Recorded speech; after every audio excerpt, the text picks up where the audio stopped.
Good afternoon on this Sunday, August 24th, 2025. Today's edition of Book Talk, hosted by your guest host today, Sherlock L. Barker IV, and we'll be discussing Unequivocal Malice in Book Talk, Part 23. So down here we have Michael Kajowski's two novels so far, Unequivocal Malice, pseudonym Michael Parker at Amazon.com on the internet, and After Dark at BarnesandNoble.com, and so on. So let's take a look at page 121 of Unequivocal Malice. This person on the cover, we were debating who that was, the last book talk. This is part 23. And we concluded the two middle-aged characters that jump out are Ray Morehouse with the criminal record, the resort owner in the smaller rural community, and also the Sheriff Weaver, probably. So it's either one of them. So let's take a look at page 121, and we find here at the bottom of that paragraph, the gap, Morehouse, he's the resort owner, criminal record, shut off the television. A headache was throbbing in his temples. He glimpsed sunlight streaming through the hospital window. He was hospitalized after a car crash, and apparently now he's starting to recover. Adrian had continued her workwoman-like appearance off the job, when she saw Morehouse with his bandage around his head from the concussion, lying in the wet pile of sheets and IV tubes in the hospital bed. She began crying. Adrian is his wife. She's visiting him. But things could have turned out much worse. Although the car had been totaled, doctors planned to release Morehouse tomorrow. He would keep the bandages on his head. By the way, Michael Kajowski has had one of his 3 car crashes that the other driver's insurance covered most of them. One of his cars, the Chevrolet Equinox, was totaled in the real world. Anyway, Adrian realized her husband could have been killed. He had done everything from working the guest register to cleaning the kitchen at the Bayview. When Adrian entered the cramped hospital room, she fell apart.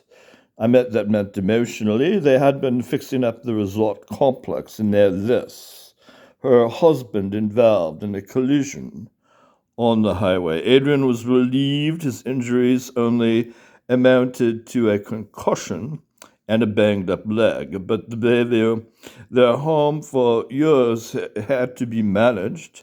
It served as impetus for them to overcome Ray's highway accident. Are you okay, Ray? Adrian asked. I'm banged up, bad concussion, bruised hand, and damaged leg. Other than that, I guess I'm okay, Morehouse replied. Adrian kissed his cheek, and tears streamed down her face. I'm so sorry for you, she said.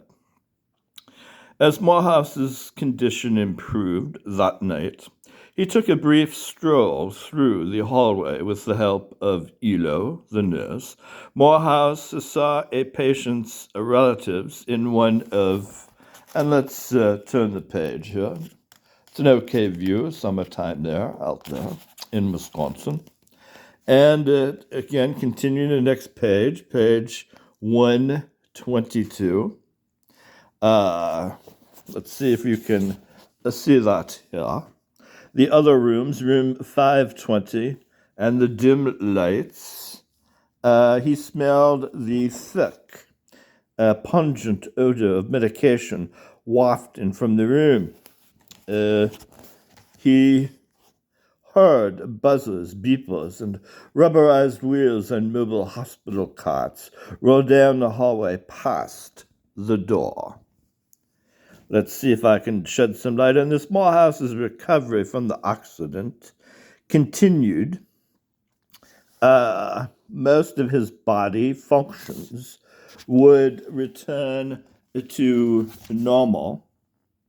Most of his body functions would return to normal. For the time being, Morehouse's head was as heavy as his body, and drowsiness accompanied his headaches. Then the gap and a change of scene after Adrian drove Morehouse home from the hospital the next morning, he officially returned to the casual side of his life at his bookcase.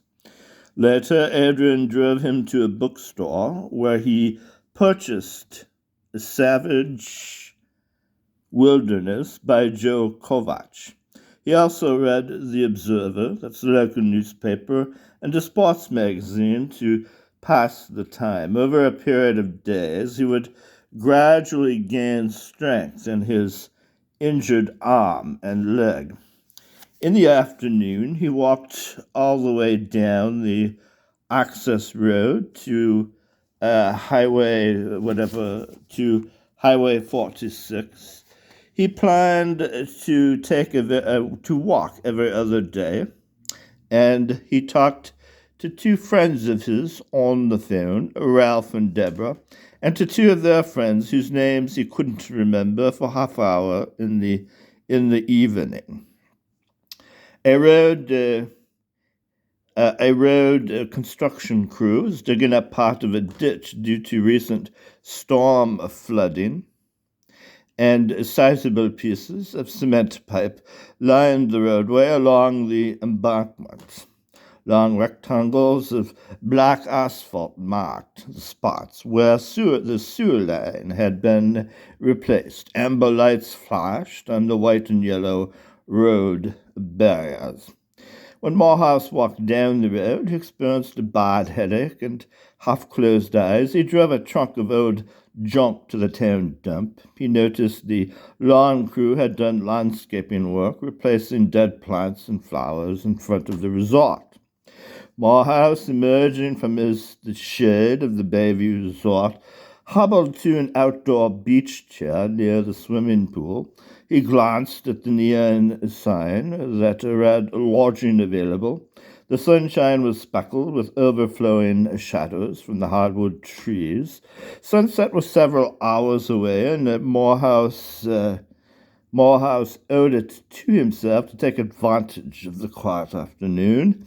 He sank into the chair, closed his eyes, and listened to birds chattering. In the distance were the echoes of traffic moving down the highway, as well as an occasional plane overhead and a train each night. The background noise rose and fell, at times in regular intervals. The rest, napping, would do him some good. After going to the dump, he bought 3 videos at a video store. He mailed 2 postcards and a letter to friends. He sat down in a living room chair, and in between naps, skimmed over 4 books and jotted down some notes. He remembered the nurse's advice that he should continue fighting against the ailments stemming now to page 123, 321 backwards, by the way, 123, and from the car accident. When one of the tapes got caught in the VCR, he ripped it out and sliced it up with the scissors. It was a genre Satan movie, and the humidity caused it to become sticky, like a roll of Scotch tape. Morehouse was bewildered because he was accustomed to a DVD getting frozen on one frame in a scene.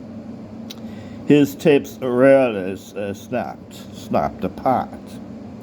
When the videotape didn't work and he had a raging headache from his concussion, it was the last straw. He used the silver metal scissors to vent his hostility on it. A week ago, he had returned a rented DVD that didn't work to the video store, and on the way back bought a camping magazine from a drugstore. After work, Adrian went to grocery shopping for Morehouse.